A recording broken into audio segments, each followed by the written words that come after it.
Hey, you. You're finally awake. G'day Smut Squad and welcome back to the show. Today we're looking at the Game Boy Color. Because when that Game Boy Color came out, we were like, wow, we finally got the colors in our games, in our handheld. Not knowing that we'd had it years before with the Game Gear. But today I want to look at that Game Boy Color and some of the best looking games for the console. These range from fighting games to platformers to sports games, and as always, I want to hear what you think. Let me know what you think is the most beautiful game, because we can always do more episodes. As always, if you do like this, please give it a like and a hype, because that is what helps this channel grow as we make our way to 10,000 subscribers. You can also hit the notification bell to be let know when there's more videos. You can also join the Smut Squad over at the Discord, and you can listen to the weekly podcast, and I'd love to see you over there. Right, let's get into it, shall we? The beautiful games from the Game Boy Color. Mario Tennis. Developed by the RPG experts at Camelot, which just seems weird being the RPG experts, but either way, they smashed it here. This isn't just a sports port, it's a full-blown role-playing game where tennis is the combat system. See what you did there. This was a game of condensed depth, proving that the limited Game Boy Color hardware could deliver an experience that was, in many ways, more engaging and more meaningful than its N64 brother. Now, you don't start off as Mario, no, as the title suggests. You play as Alex or Nina, a rookie student at the prestigious Royal Tennis Academy. Your goal is to climb the ranks, defeat the school's varsity stars, and eventually earn a match against the legendary Mario himself, because of course he's the top dog. It's a top-down tennis engine with a swing system that rewards positioning and a shots-type selection. You've got topspin, slice, lob, and drop shots. There is an RPG loop here, as you earn experience points for every match and training session, which you manually distribute into stats like power, speed, and work, which is your spin.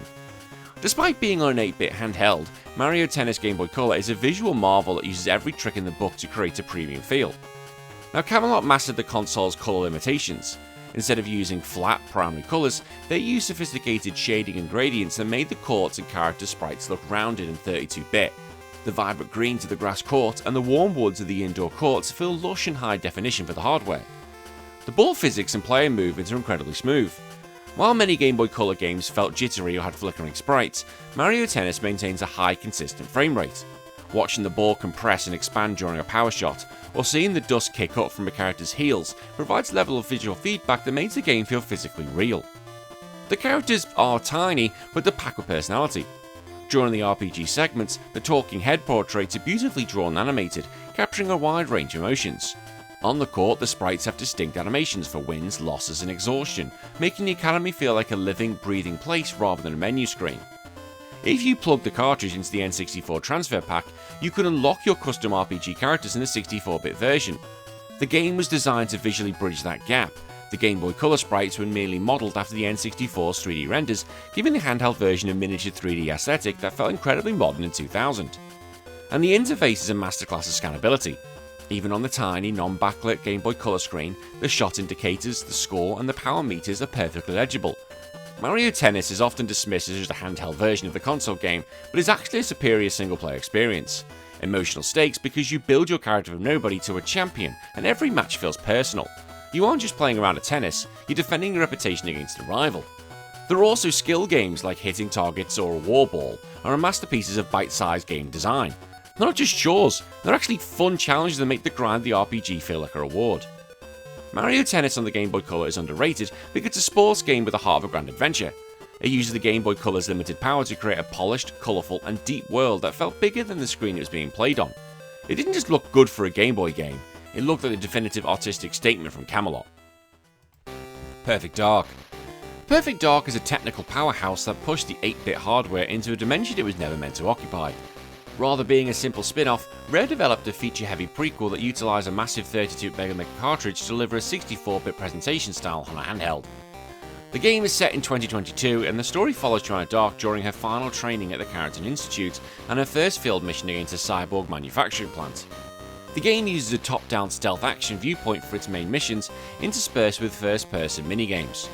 And the Rumble cartridge features a built-in motor powered by a AAA battery to provide physical feedback during combat. Using the AMC technique Rare perfected with Donkey Kong Country, which you might see on this, the characters are modelled in 3D and converted into high-detailed 2D sprites. This gives Joanna a sense of weight and fluid animation and creates a miniature 32-bit aesthetic on an 8-bit screen. The game features cinematic sequences with actual character movement and scene transitions. On a system typically limited to static portraits and text boxes, these animated cinematics provided a high-budget spy movie presentation. Rare utilised the massive storage capacity of the cartridge to include voice acting. Yes! How? Hearing Daniel Carrington provide mission briefings through the Game Boy Color speaker was a landmark audio achievement that very few other games on the system even went near. To maintain the DNA of the N64 original, the game frequently shifts to a first-person view. Whether you're using a sniper scope or practicing at the firing range, these segments feature high-resolution static backgrounds that mimic the look of the console version. The visual experience is enhanced by the sensory feedback of the built-in rumble motor. When you fire a weapon or take damage, the entire handheld vibrates, adding a weight to the combat that compensates for the smaller screen size.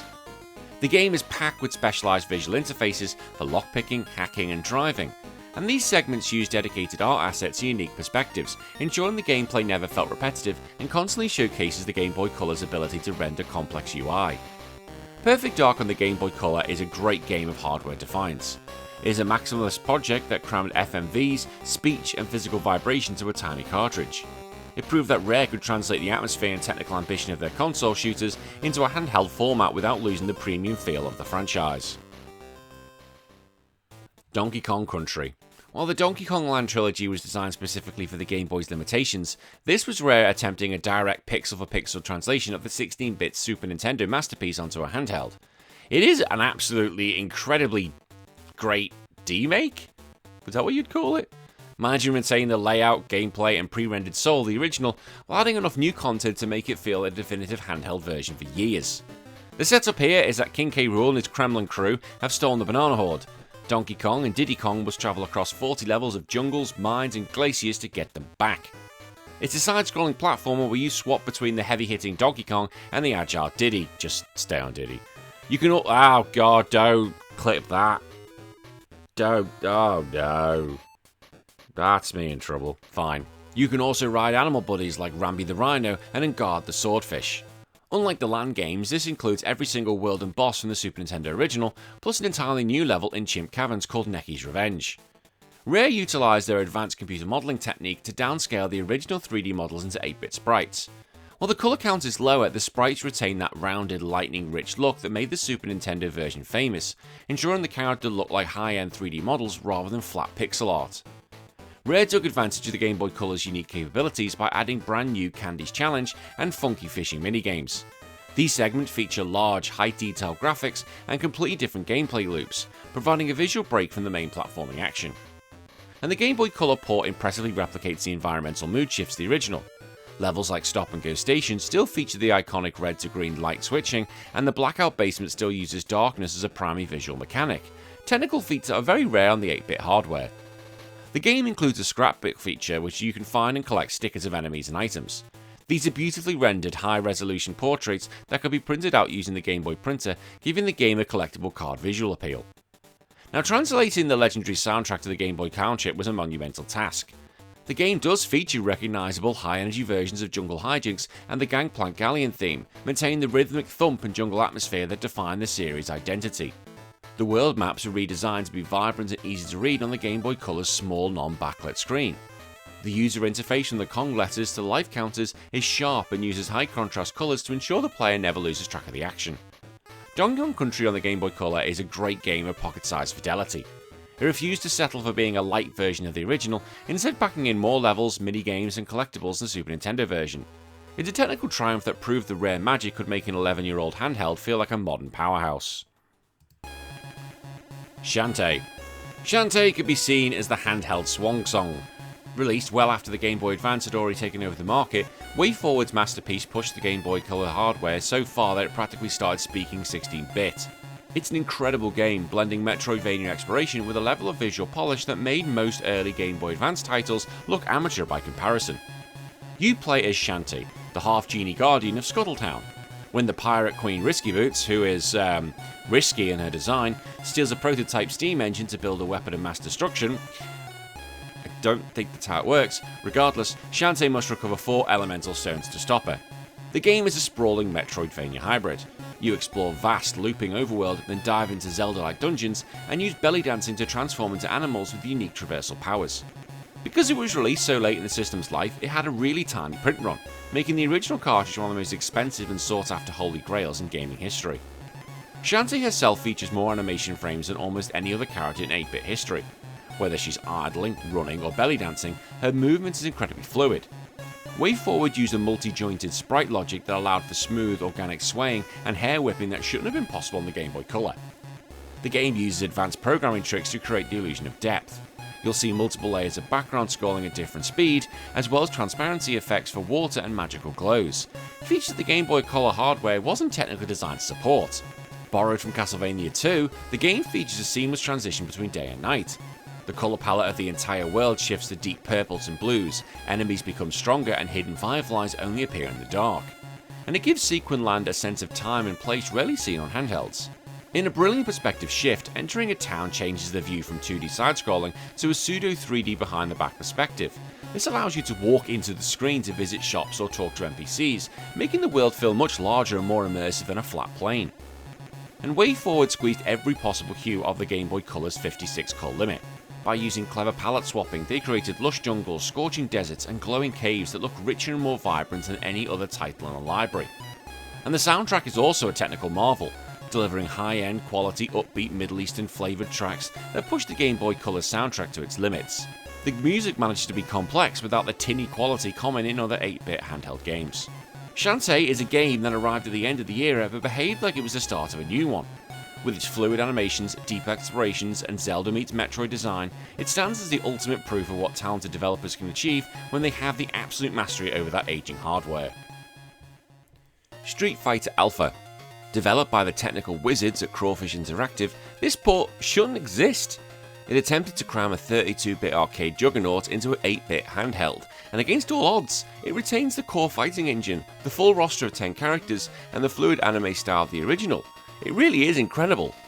Now the game itself is a prequel to Street Fighter 2, featuring a younger Ryu, Ken and Chun-Li, alongside Final Fight legends like Guy and Sodom. It's a one-on-one 2D fighter that includes a series signature mechanics, alpha counters, air blocking, and 3-level super combo gauge. Unlike the chibi or big-headed style seen in Neo Geo Pocket Fighters, Crawfish went for a realistic downscaled look that mirrors the arcade sprite's proportions. While most handheld fighters shrink characters into super deformed versions to save memory, Street Fighter Alpha uses high-detail, correctly proportioned sprites. They look exactly like their arcade counterparts, just smaller. This choice preserves the serious tone of the Alpha series and makes the game look like a premium product rather than a junior version. The animation is shockingly smooth for the Game Boy Color. Rare techniques like Ryu's flowing gi or Chun-Li's rapid kicks are animated with enough frames to feel correct. It runs at a surprisingly high speed, especially on the Turbo 2 setting, which rivals the fluidity of the Super Nintendo port to the same era. The Game Boy Color's limitations meant each character could only use 3 colors at a time. Crawfish used masterful black shading and high contrast highlights to give the sprites a rounded look. This prevents the characters from looking flat and ensures they pop against the backgrounds even on the original non-backlit screen. The stages themselves are recognisable recreations of the arcade originals. Whether it's the neon-lit streets of Japan or the temple in Thailand, the backgrounds include multi-layered parallax scrolling and even minor animations like the Cat in Roses stage, which is a massive step up from the static screens of Street Fighter 2 on the original Game Boy. The game manages to fill a lot of information on a tiny screen without it feeling cluttered. The health bars are clean, and the 3-level super combo gauge at the bottom glows and changes colour as it fills. When you land a super finish, the screen flashes and darkens just like the arcade, providing that essential visual impact. The sound team successfully translated the iconic Alpha soundtrack into the Game Boy Color sound chip. Every theme from Adon's frantic beat to Charlie's heroic melody is instantly recognisable. While the voices are absent, the music carries the energy of the fight, maintaining the high-tension atmosphere of the arcade cabinet. Street Fighter Alpha on the Game Boy Color is a great example of incredible porting. It ignored the standard handheld rules and fought to bring a true arcade experience to the palm of your hand. While it does lack a link cable mode, as a single-player technical achievement, it remains one of the most impressive displays of squeezing 30-bit 2 water from an 8-bit stone. Wendy, Every Which Way. Released by WayForward, the same wizards behind Shantae, and published by TDK, this game is often overlooked because of its licensed appearance. However, it's a game that takes the core concept of gravity manipulation years before Gravity Rush and executing it with flawless 8-bit precision. In this game, Wendy, the good little witch from the Casper universe, accidentally opens a chest containing the Moonstones, which causes her floating castle to flip upside down. She has to platform through 3 worlds to get them back. The game itself is a gravity-flipping puzzle platformer. With the press of a button, Wendy can flip the direction of gravity, allowing her to walk on the ceilings to avoid obstacles and solve environmental puzzles. And because it was developed by WayForward, it shares much of the same technical DNA and visual soul as Shantae, which was released around the same time. Because you can play on both the floor and the ceiling, every screen had to be designed twice. The game features incredible mirrored architecture that remains readable regardless of which way is up. The way the backgrounds and foregrounds are layered ensures that you never feel disorientated even when the world is upside down. Wendy is animated with the same care as Shantae. When she flips gravity, she doesn't just teleport to the top. There's a smooth animation of her hair and dress reacting to the shift in momentum. Even her idle animations like her broom riding and magic casting are full of personality. The game features one of the most sophisticated colour enhancement systems on the Game Boy Color. If you're playing it on the Game Boy Advance, the palette shifts to a high contrast brighter colour scheme. If you played on a Super Game Boy, it features a custom border that mimics a magical spellbook, adding a layer of visual immersion. WayForward used the Game Boy Color's background layers to create massive bosses that take up half the screen. These bosses feel epic and high stakes compared to the small enemies in levels. The game captures the classic Harvey Comics art style perfectly. It uses bold outlines and saturated primary colours and makes the game look like a Saturday morning cartoon.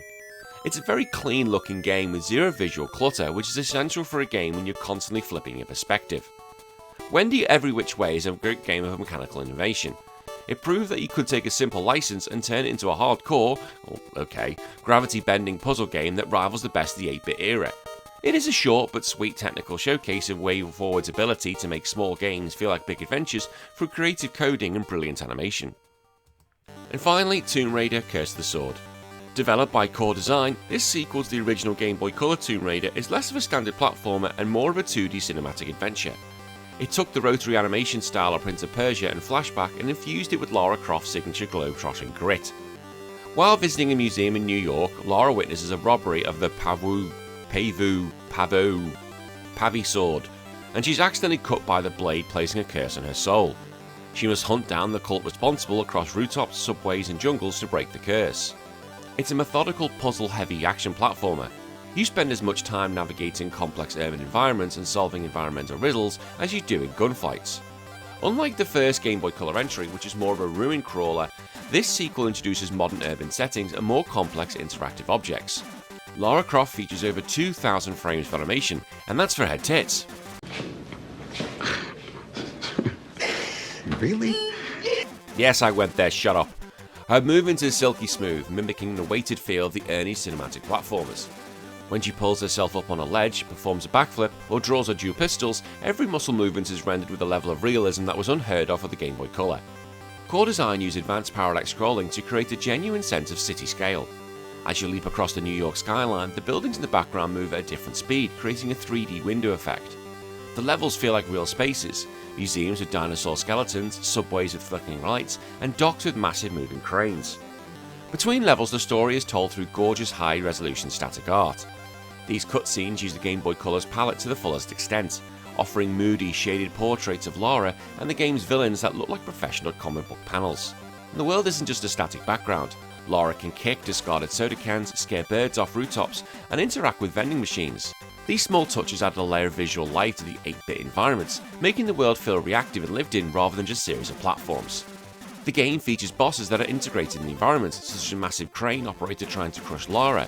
These encounters use large, multi-jointed sprites that move independently of the background, creating epic moments that push the hardware's sprite processing limits. The sound effects, from the clack of Lara's boots on metal to the heavy thud of her pistols, provide a tactical weight of visual action. Tomb Raider: Curse of the Sword is a game that values grace and precision over speed, turning Lara's 8-bit adventure into a high-stakes thriller. It remains one of the most visually impressive and atmospheric games in the Game Boy Color, proving that the Tomb Raider experience doesn't need 3D polygons to feel immersive. And that's it! Some beautiful games for the Game Boy Color. Let me know if there's ones I've missed, and as always, please hit that like and hype button to help this channel grow. I'll see you again in a few days from the video. My name's been Danny, take care of yourself, follow your dreams.